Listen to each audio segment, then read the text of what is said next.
All right, so this is where we ended off last time.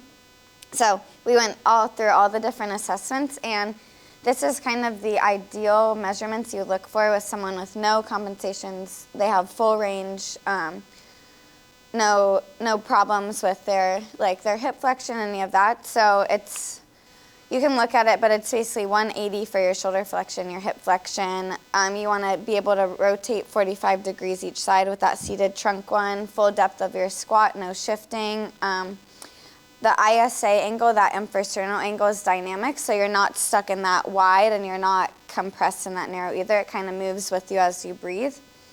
I don't think we went over this part. A wide ISA, so someone who has a wide ISA, their rib cage, this part is like out a lot further than, I would say like 90 degrees. So someone with a wide ISA angle, they're high force producers, so they're more biased towards internal rotation. Someone that has a wide ISA here would be Danielle. Anyone else come to mind that has a wide ISA? Ken? Kenny, yeah, Kenny. Ken, yeah. I feel like Mike Kirshner. So those that are a wide ISA, they're better at hinging than they are squatting, just due to kind of how their bones, their structure is. They're more biased to an anterior pelvic orientation. Again, they're going to be more compressed. So if you know someone's a wide ISA, the exercises you want to give them are going to be more emphasized towards external rotation because they're already in that internal rotation. More eccentrics because their tissues are concentrically oriented. You want to drive the opposite. And then more heel strike biased activities, which I'll go into, but there's like different ways you can bias more of a heel strike, meaning like a rear foot elevated split squat versus a front foot elevated will give you a different load on your foot. And then this would be a common assessment result for a wide ISA, so they'll hinge their squat, so their squat's gonna look like this, right, rather than your chest up. Their hip and shoulder flexion are gonna be quite low, from 90 to 120. The shoulder one, and then the hip one, yeah, bending the knee. The SLR is the straight leg raise, so that's where you're laying on your back, legs stay straight. Apley's is this one where they would only hit their mid back. Their shoulder probably rounds forward. Toe touch to mid shin, thoracic rotation limited, and better internal rotation. So a narrow ISA, they're more springy. They're compressed laterally expanded anterior posteriorly. So it says because their ribs are more straight, it disrupts their serratus anterior ability to function, which probably causes a lot of shoulder issues, I'm inferring. So they're more biased towards external rotation, expansion, supination, with an anterior pelvic rotation. Wait. Oh, above the pelvis, and this one is within the pelvis.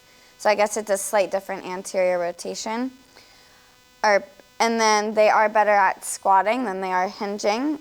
So the typical assessment you would find for a narrow would be great shoulder flexion. So they hit their low back of their Apleys, but they're rolling. Single leg raise is either less than 45 or greater than 70. They butt wink their squat too because they lack that internal rotation. Supinated feet, and then the toe touch, so they can touch the floor, but their pelvis doesn't really move. It's kind of locked in their low back. So typically, like when you assess people, you're gonna find someone, they're either gonna be wide, they're gonna be narrow, or I have two other common orientations of the pelvis you'll see. But as Alex, the guy that wrote this whole course, he's assessed so many people, and these are like his top 5 ways you would find someone. someone's pelvis or how they move. So a bilateral orientation of the pelvis is meaning they're shifted from behind. So it's like most people are like, they're like really shoved forward.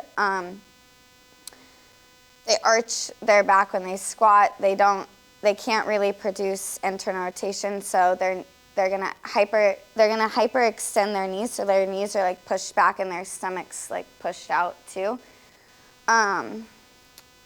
I feel like we do have some people kind of like that. Like Joey hyperextends his knees. I think Steve A kind of hyperextends his knees too. Can't think of anyone else. Yeah, she's hypermobile in general, yeah. And then there's a right oblique orientation. So you're more common to see people shift to the right in their squat than to the left. So if they have a right or oblique orientation, they're going to shift to the right. Their right hip flexion and internal rotation are going to be greater on that right side than the left. If you can see in the picture, his left shoulder, I guess it's hard to see from here, but his left shoulder is hiked up a little bit more than the right, and the right side of his rib cage is bending a little bit. You don't have to worry about that part. And then on his assessment, the thoracic rotation is greater to the left than the right. I feel like we would probably see this a lot.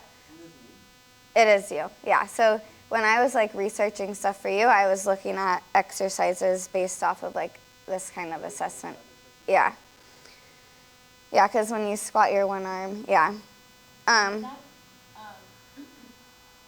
to the right, like you see that more because people are more right-handed. There's more people that are right-handed than left. So I was trying to look at that. I think it's like based off where your heart is and like all your organs and stuff, I'm thinking. Because he mentions it, but then he doesn't go into much detail about it.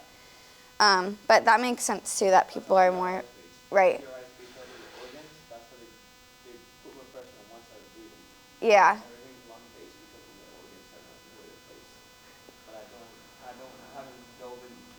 Yeah, because I feel like that makes the most sense. Yeah, because we're bilateral everywhere else except Yeah, for the organs. yeah. And when you squat, not to get like anatomical, but like your organs, like when you squat, they go down into your hips and they come back up. It's like they compress down or whatever. And some people, they have pelvic dysfunction and they can't do that. So that's why they can't, or it's like uncomfortable for them to squat or whatever. He goes into detail of it, but I didn't think it was too important to talk about in this one. And then this is the kind of the opposite. So he calls it a lateral orientation or a lateral upslip. So you can kind of tell he's super hiked up on his left side. So he's like standing like this. He has a left hip hike. He's pushed from the frontal plane. So he's kind of shoved back more onto his heels. I think he's hyperextending his knees. His right hip flexion is 90 or lower with the pinch. So these people in this pelvis orientation will complain about a pinch in their hip at 90 degrees because they're trying to create that internal rotational force that they don't have, and they'll shift left in a squat. So if we see someone that shifts in their squat, we'll kind of get an idea based on which way they shift, where to look at their hips. And their shoulders too. You can see his one shoulder is dropping, his other is hiked up. I'm assuming he probably has a lot of back pain. I don't think this guy has scoliosis or anything. I think it's just his like hip is hiked up one way. Yeah, I think Rachel W has this issue. I can't remember which way she shifts, but I know she like stands on one leg. Yeah, Shirley. I would imagine that anybody as a kid would develop this. Yeah. You know what I mean? Like because of the way they carry the children, it was just like a natural. I don't know. It seems like something I would see somebody have. Yeah. It might even have to do with like nutritional deficiencies too, because I know there's a deficiency that causes your legs to bow out. I can't remember if it's iodine or something. Yeah. Like it's a certain disease where your legs like they're because when you're developing it like yeah like super bowed out yeah. Oh, you mean like when you're a baby? When you're a baby? It's when you're developing yeah. It's like super. There's some disease for it yeah. I didn't realize that was a deficiency.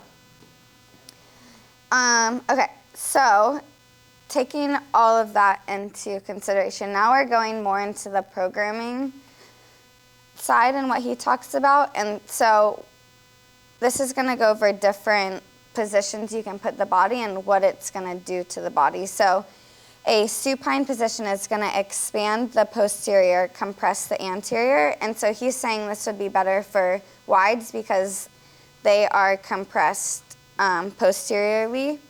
And then it kind of allows for an exhalation strategy of the diaphragm. So you're going to be able to open up the back side of you.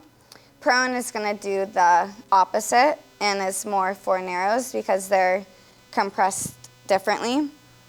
Side lying, they say it's better for a wide.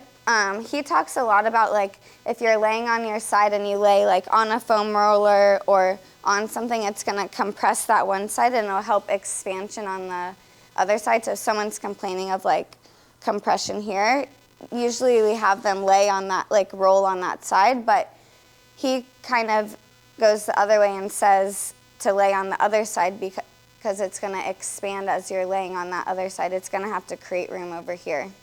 Does that make sense? Okay. So you're saying that normally, if I'm compressing my left side, I would roll on my right side to expand my right. Like, so if you're going to do like a side lying external rotation, you would on your side. So if I'm compressed on this side, I would lay on like a foam roller, like a rolled up towel on this side, and that's going to cause this part to expand while you're doing like that movement or something. Yeah. Oh, okay. He's saying that like that's one reason why you would have someone do a side lying one. And it also like it can help take gravity out of the picture too if someone's like having issues with like a standing external rotation or something like that. And then inversion. So an example of inversion would be like a down dog, opposite toe touch kind of thing. Helps recapture end range shoulder and hip flexion, compressing the thoracic. So I wrote down some examples like a supine exercise like barbell chest press or bench press, alternating dumbbell chest press is going to help expand the, did I say that right? Yeah, supine. Yeah, laying on your back. Yeah. Dumbbell or barbell? Both. Just like it, he basically says it's going to compress the front and expand the back. And then it can potentially help your squat position based on where you're tight. So if you need to expand your back and you do bench press before you squat, then it can create expansion in your back and you'll be able to like squat better without being so tight. I think he's still retracted, but just like not super tight. He talks more about your rib cage position than your shoulder blade position on like bench pressing and all of that. Is he bench press with An arch? No. He would be more like flat, I think, than arched. Like same with like I follow him on Instagram and a lot of times he's like, never cue, squeeze your shoulder blades together because that's just popping your ribs out, which yeah, makes sense. He talks more about like get the ribs down, but a lot of people like can't get that too. Exactly.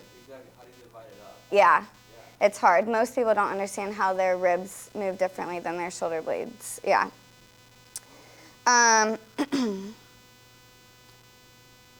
Let's see. Oh, we'll move on to the next one. So this one, I'm not going to go over all of them, but this was a slide in one of his presentations, and it kind of shows what an heeled elevated position is doing. So in heels elevated position is going to drive more or work on more external rotation. Counter nutation, which is where you're going into your pelvic tilt, or you were in your pelvic tilt going out of your pelvic tilt.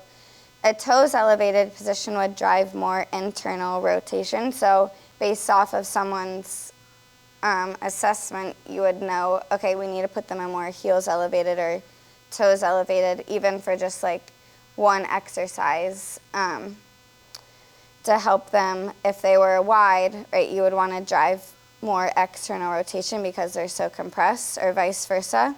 And then the front, so FFE stands for front foot elevated split squat. So it's going to drive more external rotation and heel strike because of the shin angle. So if I'm starting with my foot on a box or something, my shin angle is going to be different than if my other foot was elevated. So like a deficit lunge? Yeah. Yeah, like if we had a foot on the Valor. It just works different external and internal rotation based off where your femur is. And then an ipsilateral reach, so you're reaching a, contralateral reach, you're going to reach across your body. Ipsilateral reach, you would reach to the same side, so it's working either the same side or opposite side rotation. I believe he talks about, so if I'm loaded ipsilaterally, so if I'm loaded on the opposite side, that's going to work more internal rotation. If I'm loaded on the same side, it's going to work more of that external rotation, which kind of makes sense because you're going to be pulled this way versus the other way. So that's all I had on the presentation, but I did want to show, like, he goes over some case studies in his last one, and I thought if we have time, we could just watch one of the case studies to kind of listen to him talk through it. So let's see. Okay.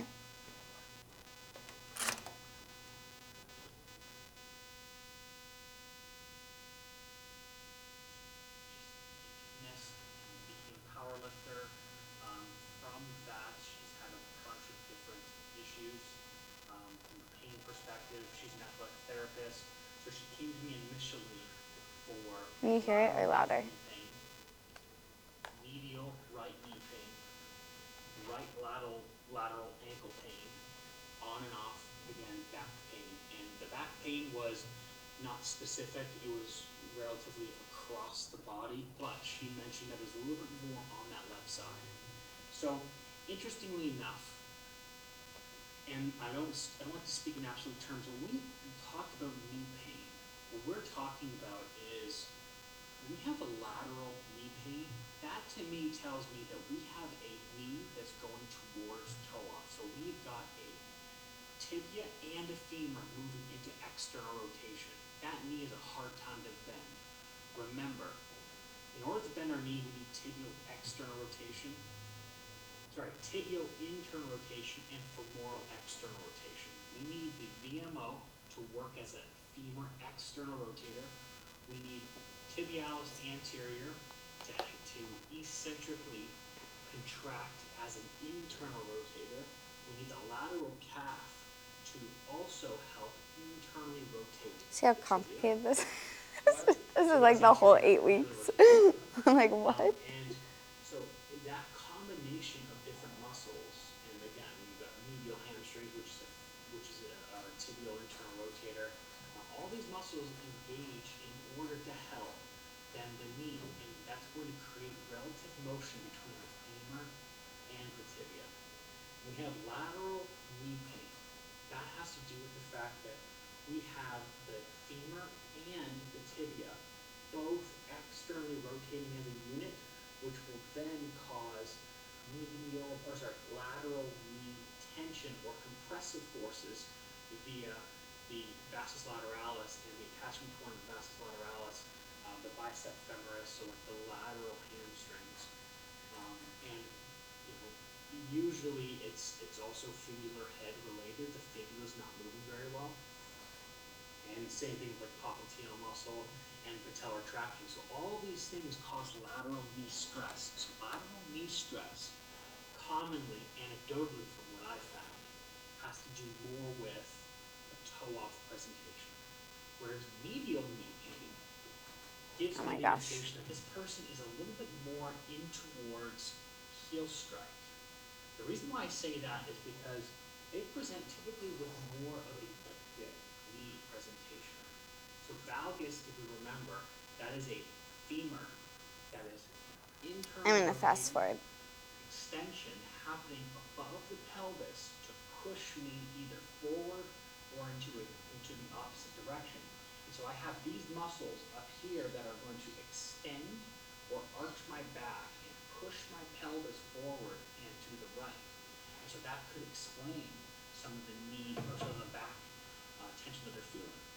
Now, just a reminder, symptoms don't dictate the intervention. They just provide us with more information. They shouldn't be a deciding factor. We just have to make sure that we have that in the back of our head so that we don't go past their capabilities or we don't load their line of stresses. The line of stress is just, for example, in an ankle, if you feel pain, loading it in a certain direction, maybe we shouldn't do that. So this person, she sent me a couple feet pictures. This was a day before the session. This was just after the session. And so what you can see just at first glance is you can see, if we look at this middle picture, we can see that the femur and the tibia are moving together as a unit. So everything is turning out. It can explain a little bit of why she's feeling a little bit of this anterior lateral knee pain. She's feeling it right around here, right at the base of the BL. And the whole foot is turning out. So to me, that tells me she can't produce internal rotation of that side. So what she's doing is she's turning her whole foot out as a unit in order to create internal rotation.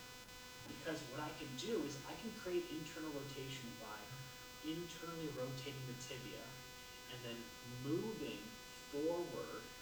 Essentially the line would be directly in between my second and third toe. So move forward over that foot, or if I can't create it, then I'm going to hold on to this tibia and I'm going to turn the foot underneath it. And then what that's going to do is that's going to give me access to the inside of the foot, because I can't go over that foot and create a relative motion between the tibia and the talus to be able to flex the ankle and pronate the foot. So what I got to do is I got to get that foot out of the way or turn the foot out so I can gain access to the inside of that foot. And so whenever somebody's squatting and they're turning their feet out or they're standing with that foot turned out, then that's when we have a little bit of, it's a good tell to tell us that they can't produce internal rotation. Now in this picture here, she decided to turn her feet in to see how it would feel, and she felt a lot of tension. So what we can see here is on this right leg, we can see that this femur is really turning in. And the way we can see it is we can see the difference between this popliteal muscle coming on back here versus here. We could also see the medial femur, how it looks like it's coming more towards us compared to this. There's a lot more of a twist in this knee versus this knee. This knee is almost turning out a little bit. But don't worry about that. That's very difficult to see. It takes a lot of reps and takes a lot of time. What we can also do is we can look at the angle of the knee to determine if the angle is sharper coming inwards, that is a femur coming. So if I drew a line with my mouse and I came down to the center of the knee, that is telling me that that is a femur turning in, versus this is more of a flatter line. Right? There's still a little bit of an angle, but it's not as sharp or sloped as this. So we have a tibia that is externally rotating, a femur that's externally rotating, and a tibia that is also externally rotating. We can see that this foot is quite pronated, or pronating, because this is a left toe-off foot, because they have a tibia that's externally rotating, they've got a femur that's externally rotating, and they have the pronation of the foot. So they've got that twist going on with their foot. Again, holding the tibia, and I'm turning the foot out. Holding on Okay, the I'm tibia. fast forwarding again. Again, that tells me she's trying So to this is induce her, like, internal what he rotation. got from her assessment. Turning her foot out, because that's what she's doing. She's turning her foot out during the squat. So she's a To wide. access the internal rotation range of motion of the squat. Because remember, 60 to 120 is more IR biased in the squat or in hip flexion. And so she's got to find it somehow. So what she's going to do, she's going to turn her foot out to gain access to the inside of that foot. So she shifts to the right automatically, but wide. So all of her, Shifting to the like, right squat. numbers on the right are, except for the rotation, like her shoulder flexion, everything's better on the right, so that's why she's shifting to the right on her squat. We know that she's dealing with some compression, so she's probably in that later mid stance, she's in more compression, so we have to shoulder So flexion. this is the part I wanted you guys to see. So, like, he just goes on and on about her assessment results, but I wanted to see, like, I wanted you guys to see what exercises he chose for her and why, and he kind of explains it in this part. So basically all of her assessments are greater on the right side, her, like, shoulder flexion, hip flexion. Better left, and worse left. Okay, so what do we need to do? Because she's a right, we need to teach her to pull herself back on the left. We need to take a pelvis that is oriented forward to the right, to be posteriorly bent, and then turn to the left through rotation. So how can we do that? Well, we can do an inverted prone propulsion, or we can do a supine activity. Now, because she is a wide, this could be a good activity. Ideally, we want her supine, but this is the work for her. And the reason why I picked this exercise, which was used from there with, but what I wanted to do was I wanted to get, and you know, in all honesty, like an inversion supine is actually okay for a wide, prone. But for the most part, I prefer supine. But in this activity, in this specifically, I put her into prone to a little bit of a rep strategy in the supine position. Sideline activities weren't really working for her, so I just tried a prone. And that's sometimes what you have to do. Sometimes you just have to play around. But for the most part, wides we want supine, narrows we want prone. Sometimes I just need something to invert her or invert them. So what I did is an inverted right prone propulsion with the left knee elevated. So essentially what I'm doing here is I'm putting the right foot on the wall. Okay? So I'm putting the right foot on the wall, and I am bringing my left knee on top of the pad. So automatically if I bring my left knee on the pad, what I'm going to do is I'm going to do a little bit of a shift to the left side automatically. By being a little bit higher than, or being just below or just in line with 90 degrees, I'm not going past the range of motion that I had, because I only have about 100 degrees of hip flexion, so I'm not going past that range. And so now what I can do is I can cause a rotation going to my left. So I have my right hand a little bit more forward, because I have a little bit more shoulder flexion to play with. I have my right foot pushing against the wall. What that's going to do is I have this pelvis that's turning to the left because of the pad, and then what I can do is I can use the right glute to push me to the left. Okay? Now, interestingly enough, because I'm in this position here, I can get a little bit of a posterior orientation, especially if I cue a tiny bit of a pelvic tuck. Now, I don't really like that, but sometimes it works very effectively, as long as they are pulling it by pushing their foot into the wall first to start, because that's going to get some hamstrings, and then pretending to tuck their pelvis under. Just did a couple breaths of this. So I got her side bend a little bit to the left.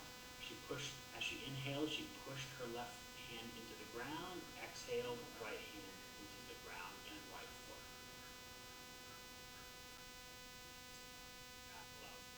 So this is like the warm-up he gave her for her workouts. So she's only doing it on that one side. You guys know the arm bar, and then Because what I wanted to do is I brought the foot elevated slightly, so for hip flexion, so that I can shift my hip in that 90-degree range, which is going to provide. so the lateral lunge, she's going on her left, just on the left, so she works on rotating her hips towards left, so he's gonna take the band and she's gonna lunge towards the left, so she's working on getting her hips towards the left side. Trying to speed it up because we're running out of time. So this is like the day one he gave of her strength program. So a staggered stance position. So this is the staggered stance squat is this one here. So she's on her left, so that way she's working on going towards her left. The band is gonna expand her upper back and then she'll squat in that position. I'm assuming he just did it on her left side because she was so like twisted in her hips. A low cable row because she can't get flexion above 120, so needed to expand her upper back. Front foot elevated split squat with contralateral hold. So she's holding it on because she's a wide, he's gonna drive external rotation, so she's holding it on the contralateral side. Front foot elevated was more of a, I think it was more of a heel strike position. Side plank with a low reach, probably just to get more, again, twisting towards that side. And then staggered stance bicep curl, she's probably standing with her left leg in front, again, to turn her hips towards the left. So that was for day one, and then, I don't think he goes over day two.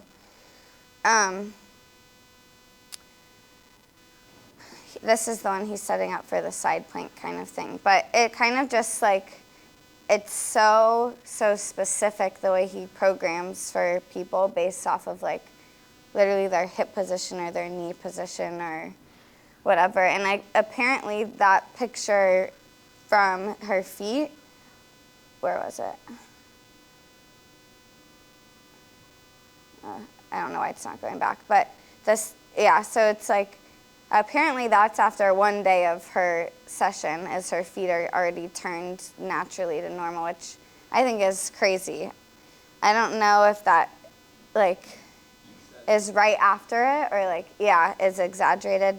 I think he has people when he, like, tries to get them to see where their feet land, I think he just has them, like, jump up and then land. And a lot of our clients are going to land like this. I think it has to do with the tightness thing, but So do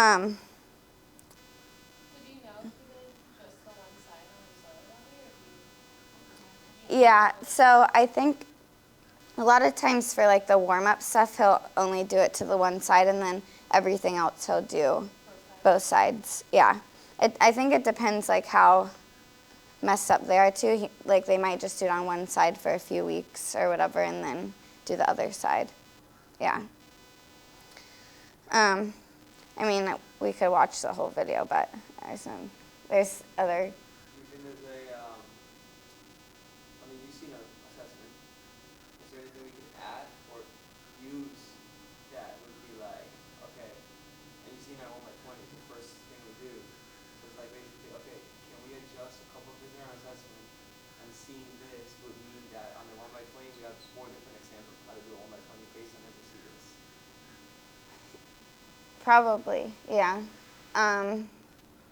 I think it would be really important just to like get people's shoes off right away, even their socks, and just really pay attention to what way their feet are pointing, like where they complain of their back pain. Can you see like them like lean towards one side or not? And then if you can, it depends on the person, like their hip flexion and stuff, more on one side than the other, too. And then you could change up, like, if they do a box squat versus, like, a normal squat. He does a lot of, like, banded Zercher squats, which I've tried it with. Like, just have the band across yeah, you like attach the band to the rack and you hold it here because it helps expand here. I did it with Rachel W. because she's always complaining about her back being tight, and it didn't bug her back. But I think that's a great way to shift people onto their heels if they're more on their toes too, because it forces you to resist against the band too. So that would be like a good way to even start like body weight and then do that before you even add weight on too. I was gonna ask this in the next question. Have you tried any of that stuff in time? What have you gotten out of it? Yeah, I've done that. I've done a lot of like the arm bar stuff. I haven't done like, with Paul, I tried the lateral lunge chop too, which was tough for him. Because of his, His internal rotation on his right side is, yeah. so he's going over his knee or outside his knee? He goes like Yeah. that, yeah. That's what I feel like too. A lot of people, like, it's hard for them to feel their inner thigh work on a lot of things too. It's like not a mental thing where they can feel their inner thigh. Yeah. That's all we got. Thanks.